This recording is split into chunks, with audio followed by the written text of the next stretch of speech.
Hello students.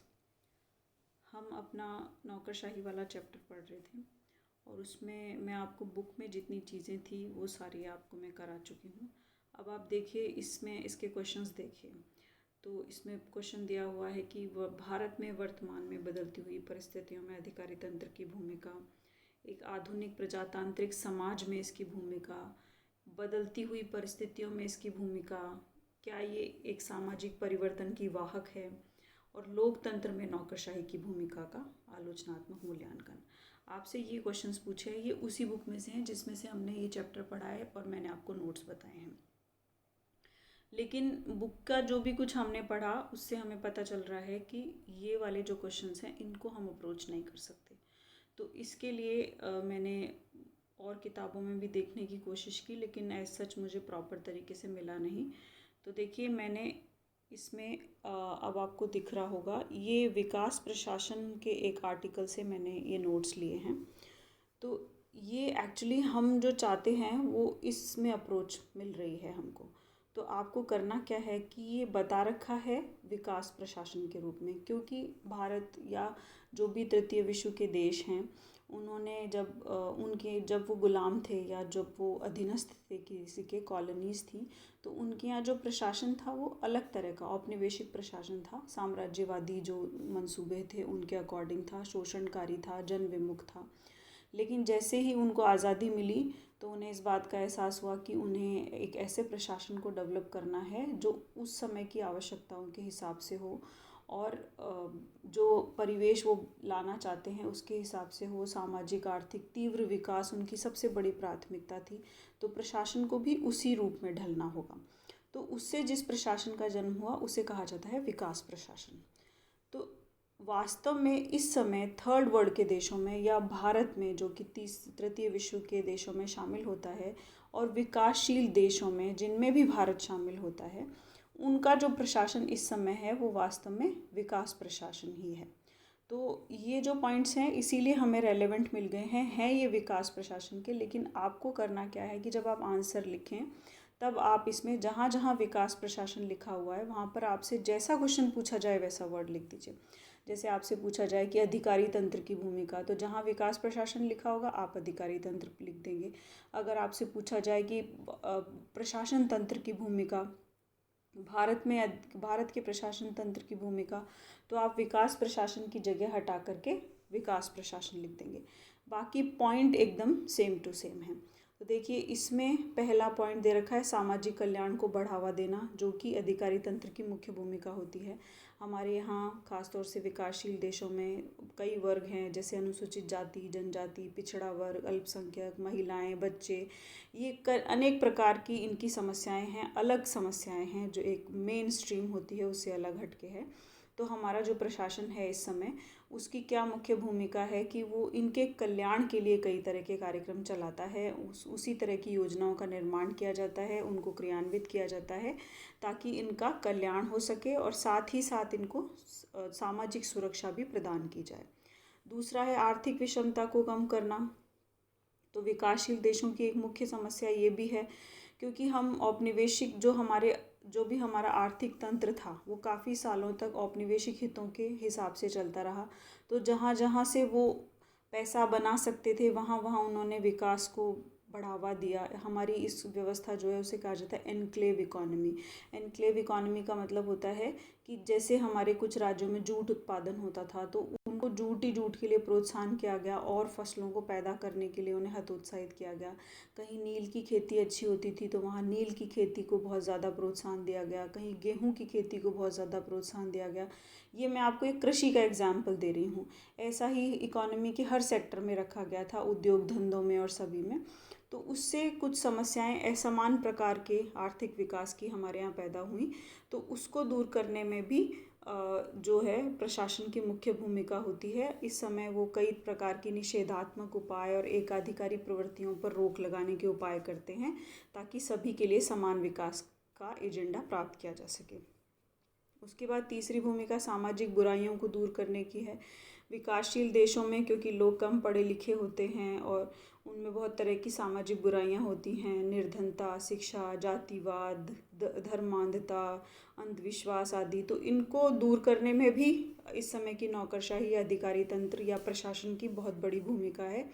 ये उस प्रकार के नियम, कानून और अन्य तरह के उपाय अपनाते हैं ताकि इन सामाजिक बुराइयों को दूर किया जा सके। फिर है संतुलित आर्थिक विकास को बढ़ावा।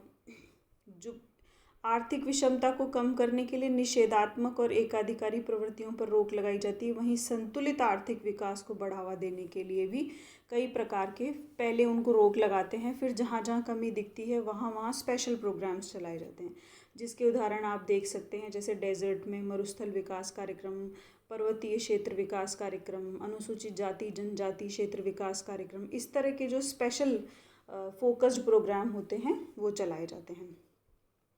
फिर आर्थिक विकास और सामाजिक न्याय को बढ़ावा देना, ये कॉमन पॉइंट, वो जो ऊपर बातें कही है उसी से जुड़ा हुआ है कि हमारे यहाँ इतने सारे वर्ग हैं, सबके अपने अलग अलग हित हैं, कुछ कमज़ोर तबके हैं, कुछ ज़्यादा शक्तिशाली तबके हैं।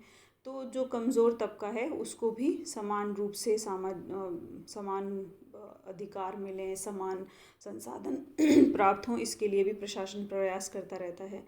फिर लोगों के दृष्टिकोण को प्रगतिशील बनाना, कि लोग जो हैं, जब तक लोग अपने देश के विकास में स्वयं योगदान देना नहीं सीख जाते, उनमें एक सिविल कल्चर डेवलप नहीं हो जाता, तब तक किसी भी देश का विकास होना बहुत मुश्किल काम होता है। तो हमारे यहाँ एक प्रकार का जागरूकता अभियान भी ये चलता रहता है। जैसे आप देखेंगे कि हमारे यहाँ जनसंख्या नियंत्रण के उपायों को अपनाने के लिए जगह जगह आपको नारे और वो सब लिखे हुए मिलेंगे, और अलग तरह की मतलब सिविल कल्चर को डेवलप करने के लिए भी बहुत सारे प्रयास सरकार की तरफ से किए जाते हैं। नशे से दूर रहने के बारे में, महिलाओं की सुरक्षा के बारे में भी बहुत प्रयास किए जाते हैं। तो ये कोशिशें की जाती हैं कि हम एक सिविल सोसाइटी ऐसी डेवलप कर सके जो सरकार के साथ मिलकर काम कर सके। तो उस प्रयास को करने में भी प्रशासन की बहुत बड़ी भूमिका होती है। आत्मनिर्भरता, किसी भी एक अच्छी इकोनॉमी की पहचान होती है कि कम से कम अपनी ज़रूरत की सारी चीज़ें वो स्वयं उत्पादित कर सकें और सर्कुलेट कर सकें। तो अगर किसी प्रकार का इंटरनेशनल क्राइसिस पैदा हो तो वो कंट्री कोलैप्स ना करे। तो आत्मनिर्भरता के लिए नियोजित विकास को हमारे यहाँ अपनाया गया है, ताकि हम सिस्टमैटिक ढंग से जो जो हमारी ज़रूरत है उन पर हम फोकस होकर काम कर सकें। तो इस नियोजित विकास को इम्प्लीमेंट करने में भी प्रशासन की बहुत बड़ी भूमिका होती है। उसके बाद जन सहभागिता, जिस तरह से एक सिविल सोसाइटी की अप्रोच डेवलप करना इम्पॉर्टेंट है, उसी तरह से प्रशासन के कार्यों को अधिक प्रभावी बनाने के लिए लोगों की सहभागिता की भी ज़रूरत होती है। लोग जब तक स्वयं अपनी समस्याओं के प्रति जागरूक नहीं होते और उसका जो समाधान किया जा रहा है उसमें खुद बढ़ चढ़ कर भाग नहीं लेते, तब तक वो संतुष्ट भी नहीं होते। तो एक अच्छे प्रशासन की पहचान होती है कि वो उन समस्याओं के समाधान में लोगों को शामिल करे, ताकि वो लोगों के नज़रिए को समझ पाए, उनकी समस्याओं को ढंग से समझ पाए, और जो इम्प्लीमेंटेशन हो रहा है उसका क्या प्रभाव पड़ेगा ये भी लोगों को समझा पाए। यानी कि इंटरेक्शन सबसे ज़्यादा इम्पॉर्टेंट होता है, और वो इंटरेक्शन हमेशा पार्टिसिपेशन से डेवलप होता है। तो इसमें भी प्रशासन की बहुत बड़ी भूमिका होती है। और उसके अलावा जन आकांक्षाओं की पूर्ति करने का भी प्रशासन प्रयास करते रहता है, और इसका जो लक्ष्य है वो ये है। तो ये आपके 9 पॉइंट्स बनते हैं जो आप मैं फिर से आपको याद दिला दूं। विकास प्रशासन की जगह आप प्रशासन शब्द का या अधिकारी तंत्र का जो भी आपसे प्रश्न में पूछा जाए उसको रिप्लेस कर दीजिएगा, बाकी पॉइंट आपको एज इट इज़ लिखने हैं। अब एक क्वेश्चन आपका था, देखिए स्टार्टिंग में, कि लोकतंत्र में नौकरशाही की भूमिका का आलोचनात्मक मूल्यांकन कीजिए। तो उसके लिए देखिए, लोकतंत्र में लोक प्रशासन की भूमिका। पहली बात तो समझिए, ये तो हम बहुत बार पढ़ चुके हैं कि लोकतंत्र होता क्या है। लोकतंत्र जहाँ पर जनता प्रत्यक्ष या अप्रत्यक्ष रूप से अपने प्रतिनिधि चुनती है, वो देश की नीतियों का निर्धारण करते हैं। प्रतिनिधि देश की नीतियों का निर्धारण करते हैं, मतलब अप्रत्यक्ष रूप से जनता निर्धारण करती है। जनता से शासक वर्ग का सीधा संबंध होता है। जनता सर्वोपरि होती है, ना कि शासक वर्ग। जनता को अपनी पसंद नापसंद व्यक्त करने का अधिकार और अवसर दिया जाता है, और प्रशासन जनता के प्रति उत्तरदायी होता है। यानी कि इस लोकतंत्र में नाम से पता चल रहा है, लोक की सर्वाधिक महत्वपूर्ण भूमिका होती है। तो लोकतंत्र में क्या होता है कि वैसे प्रशासन जो होता है एक सार्वत्रिक अवधारणा है। सार्वत्रिक अवधारणा का मतलब होता है जो हर जगह पाई जाती है, चाहे शासन व्यवस्था किसी भी प्रकार की हो, सभी में ये पाया जाता है। लेकिन लोकतंत्र में इसका स्वरूप लोकतांत्रिक होना बहुत ज़रूरी हो, ऐसा क्यों ज़रूरी है और कौन कौन से प्रयास हैं जिनको करके इसको लोकतांत्रिक बनाया जा सकता है। तो हमारे यहाँ का जो पहला प्रशासन था जो ब्रिटिश के समय ही डेवलप हुआ है और वो औपनिवेशिक हितों से परिचालित था, उसके अपने साम्राज्यवादी हित थे, तो वो अलग प्रकार का चरित्र का था। तो हमें थोड़ी मेहनत करनी पड़ी अपने नौकरशाही को या अपने प्रशासन तंत्र को लोकतांत्रिक स्वरूप में देने के लिए। तो उसके लिए देखिए हमने क्या किया है कि लोकतांत्रिक प्रशासन की, अब क्योंकि मैंने ये खुद से नहीं लिखा इसीलिए मैं इसमें पॉइंट नहीं बना पाई हूँ, लेकिन आप बनाते चलिएगा। जब आप इसमें से आप अपने नोट्स बनाइएगा और पहला पॉइंट बनाइएगा। लोकतांत्रिक प्रशासन की मुख्य विशेषता होती है कि ये राजनीतिक निर्देशन में काम करता है और उसके प्रति ही उत्तरदायी होता है।